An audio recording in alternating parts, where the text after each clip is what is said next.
ਜੀ ਜਿਸ ਟਾਈਮ ਤੁਸੀਂ ਕਿਸੇ ਵੀ ਮੋਟਰਵੇ ਤੇ ਸਫ਼ਰ ਕਰੋ ਹਮੇਸ਼ਾ ਇਸ ਚੀਜ਼ ਨੂੰ ਮੈਂ ਕੈਪਚਰ ਕਰਨਾ, ਤੁਹਾਡੇ ਗੋਸ਼ਗੁਜ਼ਾਰ ਵੀ ਕਰਨਾ।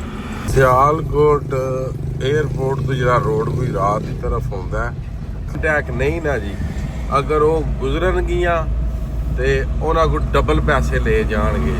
ਇੰਜਨ ਦੀ ਕੰਡੀਸ਼ਨ ਹੈ ਜੀ, ਇਹ ਸਰਵਾ ਲਵਾਇਆ ਇਹਨੂੰ APS ਬ੍ਰੇਕ ਵਾਰੀ ਹੋ ਰਹੀ ਜਨਾਬ ਪੂਰੀ, ਇੱਕ ਸੀਟ ਵਿੱਚ ਤੇ ਇੱਕ ਹੁਣ ਛੱਤ ਤੇ ਬੰਦ। ਬਿਸਮਿल्लाह रहमान रहीम, अस्सलाम वालेकुम या ठीक है। उम्मीद करना जी सारे भरा ठीक हो तो चला तारा तुहानू सारिਆਂ ਨੂੰ ठीक रखे जी।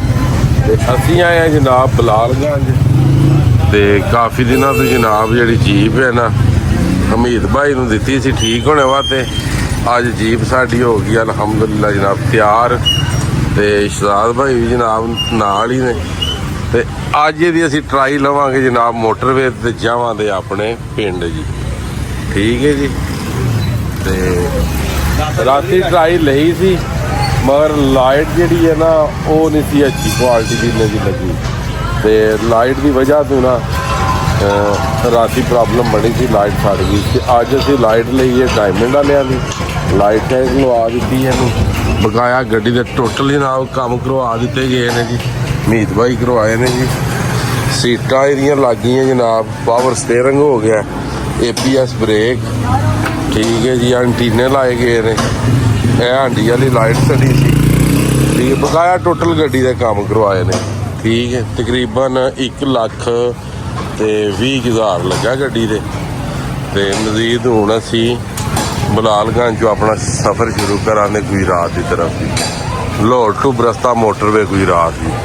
ਇੰਜਨ ਦੀ ਕੰਡੀਸ਼ਨ ਹੈ ਜੀ, ਇਹ ਸਰਵਾ ਲਵਾਇਆ ਇਹਨੂੰ APS ਬ੍ਰੇਕ ਵਾਸਤੇ ਜੀ, ਠੀਕ ਹੈ ਜੀ। ਆ ਬੋਤਲ ਸ਼ੋਤਲ ਦੀ ਚੇਂਜ ਹੋਈ ਆ। ਸਰਵਾ ਜਿਹੜਾ ਨਾ ਕੱਲਾ ਇਹ ਤਕਰੀਬਨ 20 ਤੋਂ 22,000 ਦਾ ਇਹ ਵੇ। ਜਿਹੜਾ ਪਾਵਰ ਸਟੀਅਰਿੰਗ ਕਰਵਾਇਆ ਤਕਰੀਬਨ ਉਹ ਵੀ ਕੋਈ 30,000 ਦਾ ਹੈ ਜੀ, ਠੀਕ ਹੈ। ਬਕਾਇਆ ਹੋਰ ਛੋਟੇ ਮੋਟੇ ਕੰਮ ਹੈ, ਲਾਈਟ 2,000-2,500 ਦੀ ਠੀਕ ਹੈ। ਇਹ ਸੀਟਾਂ ਨੇ ਜਨਾਬ ਜਿਹੜੀਆਂ ਚੇਂਜ ਕਰਵਾਈਆਂ ਦੂਜੀਆਂ ਉਹ ਪਈਆਂ ਨੇ, ਇਹਨਾਂ ਦਾ 30,000 ਦੀ ਜਨਾਬ ਸੀਟਾਂ, ਤੇ ਉਸ ਤੋਂ ਬਾਅਦ 10,000 ਇਹਨਾਂ ਦੇ। ਮੀਟਰ ਗੱਡੀ ਦਾ ਚੇਂਜ ਕਰਵਾਇਆ ਠੀਕ ਹੈ ਜੀ। ਇਹ ਛੋਟੇ ਛੋਟੇ ਦੇ ਕੰਮ ਨਾ ਕਾਫੀ ਜ਼ਿਆਦਾ ਜਿਹੜੇ ਸਨ ਹੋਣੇ ਵਾਲੇ ਸਨ ਜੀ। ਤੇ ਮਜ਼ੀਦ ਹੁਣ ਸਫ਼ਰ ਕਰਨੇ ਆ ਤੇ ਫਿਰ ਵੇਖਦੇ ਆ ਕਿ ਕੀ ਬਣਦਾ ਜੀ ਮੋਟਰਵੇ ਦੇ ਜੀ ਇਨਸ਼ਾਅੱਲਾ ਜੀ। ਫਰੀ ਹੋ ਰਹੀ ਜਨਾਬ ਪੂਰੀ, ਇੱਕ ਸੀਟ ਵਿੱਚ ਤੇ ਇੱਕ ਹੁਣ ਛੱਤ ਤੇ ਬਣਨੇ ਨੇ ਪਏ। ਇੰਜੀਨੀਅਰ ਸਾਹਿਬ ਨੇ ਇੱਧਰ ਨਾਲ ਸਾਫ ਤਾਂ ਕਿ ਸਫ਼ਰ ਲੰਮਾ ਅਲਤਾਫ ਵੀ ਆਸਾਨੀ ਨਾਲ ਬਹਿ ਸਕੇ ਤੇ ਸੀਟ ਜਿਹੜੀ ਹੈ ਉਹ ਵੀ ਨਾ ਡਿੱਗੇ ਜਨਾਬ, ਠੀਕ ਹੈ ਜੀ। ਲਓ ਜੀ ਮੀਟਰ ਸ਼ੀਟਰ ਸਾਰੇ ਚਾਲੂ ਜੀਪ ਦੇ, ਇੰਜ ਦੀ ਲੱਗਦੀ ਜੀਪ ਅੰਦਰੋਂ ਚੱਲਦੀ ਲਾਹੌਰ ਸ਼ਹਿਰ ਦੇ ਵਿੱਚ। ਯਾਦਗਾਰ ਅਸੀਂ ਕ੍ਰਾਸ ਕਰ ਰਹੇ ਹਾਂ ਜੀ, ਯਾਦਗਾਰ ਜਿਹੜਾ ਨਾ ਫਲਾਈਓਵਰ। ਅਗਰ ਅਸੀਂ ਉੱਥੋਂ ਨਹੀਂ ਜਾਂਦੇ ਤੇ ਫਿਰ ਤੁਹਾਨੂੰ ਯਾਦਗਾਰ ਵੀ ਅਸਾਂ ਵਿਖਾਉਣਾ ਸੀ ਸਿੱਧੇ ਜੀ।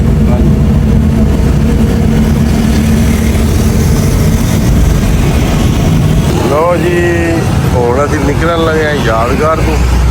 ਉਹਦੇ ਕੋਲ ਪਾਣੀ ਸ਼ਾਣੀ ਖਰੀਦਿਆ ਆਪਣੇ ਵਾਸਤੇ। ਮੈਂ ਕਿਹਾ ਮੋਟਰਵੇ ਦਾ ਸਫ਼ਰ ਹੈ ਤੇ ਇਹ ਨਾ ਹੋਏ ਕੰਮ ਜਿਹੜਾ ਉਹ ਖਰਾਬ ਹੋ ਜਾਏ, ਕਿਉਂਕਿ ਮੋਟਰਵੇ ਤੇ ਕੋਈ ਸ਼ਾਪ ਨਹੀਂ ਲੱਗ ਪੜੀ। ਉਸਤਾਦ ਦੇ ਵੇਖੋ ਕਿੰਨੇ ਸ਼ਾਗਿਰਦ, 1 2 3 4 5 6 7 8 9 ਸ਼ਾਗਿਰਦ ਇੱਕ ਉਸਤਾਦ ਦੇ ਨਾਲ ਜਨਾਬ।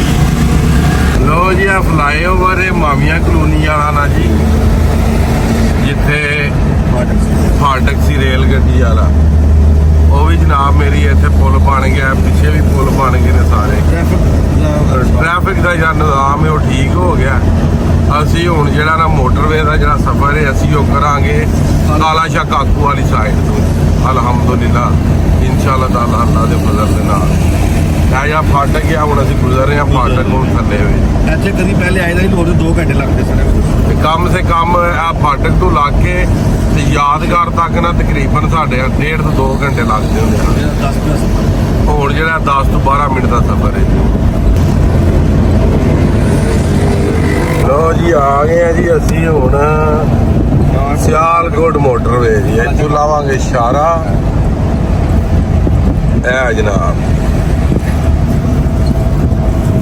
ਸਿਆਲਕੋਟ 에ਅਰਪੋਰਟ ਰਿੰਗ ਰੋਡ ਤੇ ਸਿਆਲਕੋਟ ਸ਼ਹਿਰ ਹੈ ਜੀ। ਹੋ ਗਏ ਅਸੀਂ ਸਿਆਲਕੋਟ ਦੀ ਤਰਫ। ਅਲਹਮਦੁਲਿਲਾ ਜੀ ਰਿੰਗ ਰੋਡ ਤੇ ਅਸੀਂ ਹੁਣ ਸਫ਼ਰ ਕਰ ਰਹੇ ਹਾਂ ਇਸ ਟਾਈਮ।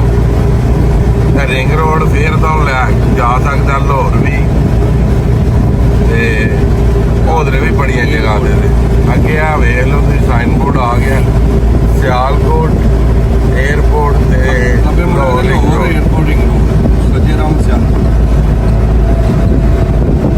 मोटरवे का सफर शुरू कच्चे का इलाका लो जी सियालकोट खारिया मोटरवे का सफर शुरू जीप से जनाब।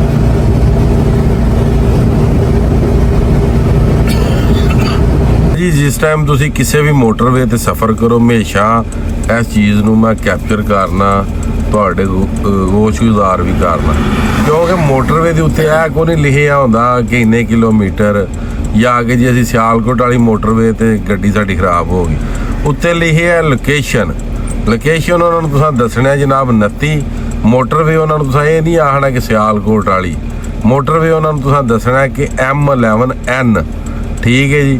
ਤੇ ਹੈਲਪਲਾਈਨ ਜਿਹੜੀ ਹੈ ਨਾ ਉਹ ਜਨਾਬ 103 ਤੇ ਤੁਸੀਂ ਕਾਲ ਕਰਨੀ ਹੈ ਤੇ ਲੋਕੇਸ਼ਨ ਉਹਨਾਂ ਨੂੰ 29 ਦੱਸਣੀ ਹੈ ਤੇ ਮੋਟਰਵੇ ਤੁਸੀਂ ਦੱਸਣੀ ਹੈ M11N। ਇਹ ਜਿਹੜੀ ਵੀ ਮੋਟਰਵੇ ਤੁਸੀਂ ਸਫ਼ਰ ਕਰੋ ਨਾ 2 ਕਿਲੋਮੀਟਰ ਤੋਂ ਬਾਅਦ ਇਹ ਜਿਹੜਾ ਬੋਰਡ ਹੈ ਇਹ ਤੁਹਾਨੂੰ ਨਜ਼ਰ ਆਵੇਗਾ।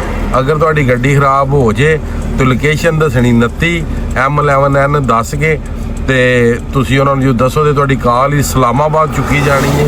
ਲਾਹੌਰ ਸਿਆਲਕੋਟ ਤੁਹਾਡੀ ਕਾਲ ਨਹੀਂ ਹੁੰਦੀ। ਜਦੋਂ ਵੀ ਤੁਸੀਂ ਮੋਟਰਵੇ ਦੇ ਰਿਲੇਟਡ ਕਾਲ ਕਰਨੀ ਹੈ ਤੇ ਉਹ ਕਾਲ ਤੁਹਾਡੀ ਇਸਲਾਮਾਬਾਦ ਹੋਣੀ ਹੈ ਜੀ ਠੀਕ ਹੈ ਜੀ। ਤੇ ਇਸ ਗੱਲੇ ਕਰਕੇ ਕਈਆਂ ਭਰਾਵਾਂ ਨੂੰ ਨਹੀਂ ਪਤਾ ਲੱਗਦਾ ਤੇ ਫਿਰ ਮਾਮਲਾ ਗੜਬੜ ਹੋ ਜਾਂਦਾ। ਫੇਰ ਦੱਸਦੇ ਨੇ ਕਿ ਕੋਲ ਮੂੰਜੀ ਦਾ ਵੱਢ ਏ ਕੋਲ ਜਨਾਬ ਹਵੇਲੀ ਹੈ। ਉਹਨਾਂ ਨੂੰ ਕੀ ਪਤਾ ਇਸਲਾਮਾਬਾਦ ਆਇਆ ਨੂੰ ਕਿਹਾ ਹਵੇਲੀ ਵੀ ਹੈ ਕੋਲ ਠੀਕ ਹੈ ਜੀ।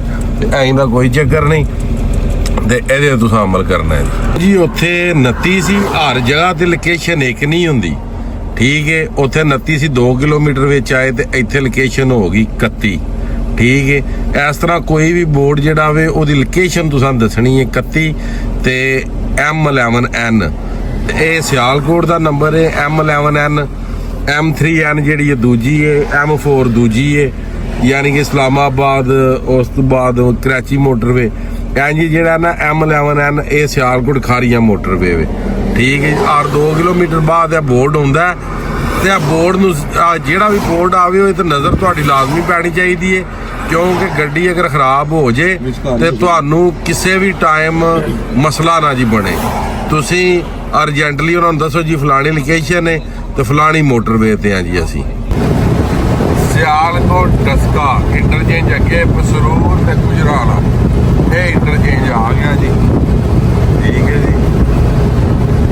ਸਫ਼ਰ ਸਾਡਾ ਜਾਰੀਓ ਸਾਰੀ ਜਨਾਬ बेहतरीन जीप चल रही है कोई किसी किस्म का मसला नहीं जी। सियालकोट डस्का पसरूर डस्का इंटरचेंज आ गया।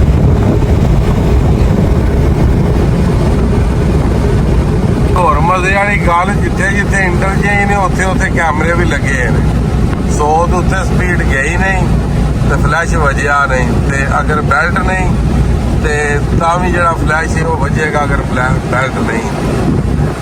ਤੇ ਇਹ ਗੌਰ ਕਰਨਾ ਜਿੱਥੇ ਜਿੱਥੇ ਇੰਟਰਚੇਂਜ ਨੇ ਉੱਥੇ ਉੱਥੇ ਕੈਮਰੇ ਚੱਲ ਰਹੇ ਨੇ ਦਿਨ ਨੂੰ। ਰਾਤੀ ਭਾਵੇਂ 200 ਤੇ ਜਾਓ ਦਿਨ ਵਿੱਚ 140 ਤੋਂ ਉੱਤੇ 41 ਵੀ ਨਹੀਂ ਹੋ ਸਕਦੇ। ਅਲਹਮਦੁਲਿਲਾ ਜੀ ਅਸੀਂ ਇੰਟਰਚੇਂਜ ਤੇ ਪਹੁੰਚ ਆਏ ਹਾਂ ਜੀ ਅੱਲਾ ਦੇ ਫਜ਼ਲੋ ਕਰਮ ਨਾਲ ਤੇ ਬੜੇ ਸਕੂਨ ਪ੍ਰੇਮ ਦੇ ਨਾਲ। ਗੱਡੀ ਵੀ ਸਾਡੀ ਅਲਹਮਦੁਲਿਲਾ ਵਧੀਆ ਆਈ ਹੈ ਜੀ। ਇਹ ਸਾਹਮਣੇ ਤੁਸੀਂ ਵੇਖ ਸਕਦੇ ਹੋ ਪਲਾਜ਼ਾ ਇਹ ਟੂਰ ਪਲਾਜ਼ਾ ਜੀ ਸਿਆਲਕੋਟ ਇੰਟਰਚੇਂਜ ਠੀਕ ਹੈ ਜੀ। ਵੈਸੇ ਸੰਭਲੇ ਵਾਲੇ ਇੰਟਰਚੇਂਜ ਤੋਂ ਮਸ਼ਹੂਰ ਹੈ ਤੇ ਖਾਰੀਆਂ ਦਾ ਜਿਹੜਾ ਬੋਰਡ ਆ ਤੁਸੀਂ ਵੇਖ ਸਕਦੇ ਹੋ ਇਹਦੇ ਤੇ ਲਿਖਰਾਸ ਹੈ ਸਿਆਲਕੋਟ ਖਾਰੀਆਂ ਮੋਟਰਵੇ ਹਲੇ ਕੰਪਲੀਟ ਨਹੀਂ ਹੋਈ। ਇੱਕ ਤੁਹਾਨੂੰ ਹੋਰ ਇਨਫੋਰਮੇਸ਼ਨ ਦਿੰਦੇ ਜਾਈਏ ਜਿਨ੍ਹਾਂ ਗੱਡੀਆਂ ਤੇ M ਟੈਗ ਨਹੀਂ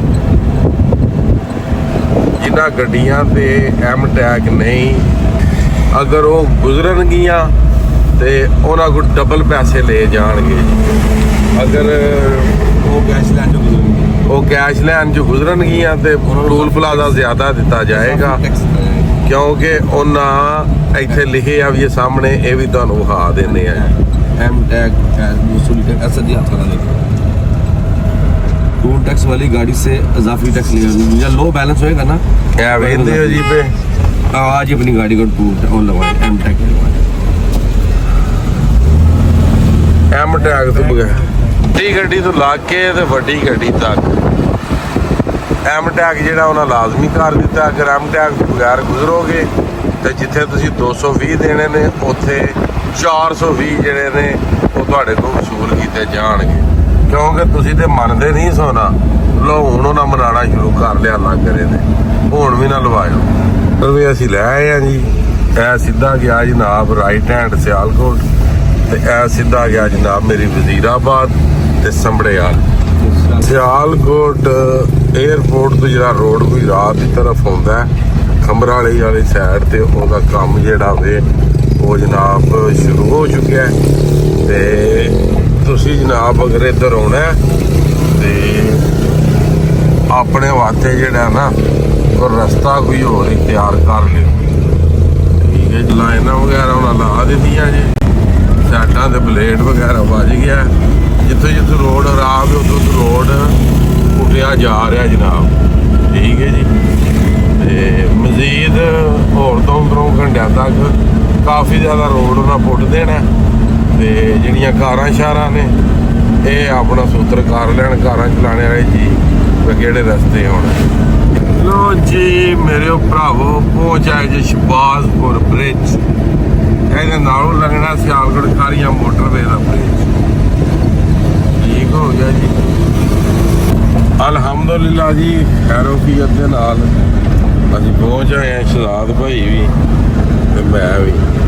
ਪਰ ਮਿੱਟੀ ਸ਼ਿੱਟੀ ਕਾਫੀ ਜ਼ਿਆਦਾ ਸੀ, ਕਿਉਂਕਿ ਇਹ ਜਿਹੜਾ ਸਫ਼ਰ ਸੀ ਮਿੱਟੀ ਸ਼ਿੱਟੀ ਕਾਫੀ ਸੀ, ਕਿਉਂਕਿ ਜਿਹੜਾ ਸਫ਼ਰ ਸੀ ਸਫ਼ਰ ਜੀ ਦਾ। ਮਜ਼ੀਦ ਉਮੀਦ ਕਰਦਾ ਤੁਹਾਨੂੰ ਵੀਡੀਓ ਪਸੰਦ ਆਈ ਹੋਵੇਗੀ। ਤੇ ਅੱਜ ਦੀ ਵੀਡੀਓ ਤੇ ਅੱਜ ਦਾ ਵੀ ਲੋਕ ਕਰਨੇ ਖਤਮ। ਮੈਨੂੰ ਦਿਓ ਇਜਾਜ਼ਤ, ਨੈਕਸਟ ਵੀਡੀਓ ਹੋਣ ਤੱਕ ਜ਼ਿਆਦਾ ਆਪਣਾ ਖਿਆਲ ਰੱਖਿਓ, ਆਪਣੀਆਂ ਖਾਸ ਦੁਆਵਾਂ ਦੇ ਵਿੱਚ ਮੈਨੂੰ ਯਾਦ ਰੱਖਿਓ। ਇਨਸ਼ਾਅੱਲਾ ਮਿਲਦੇ ਹਾਂ ਜੀ ਕਿਸੇ ਨੈਕਸਟ ਵੀਡੀਓ ਦੇ ਨਾਲ। ਅੱਲਾ ਹਾਫਿਜ਼, ਫੀ ਮਾਨ ਅੱਲਾ।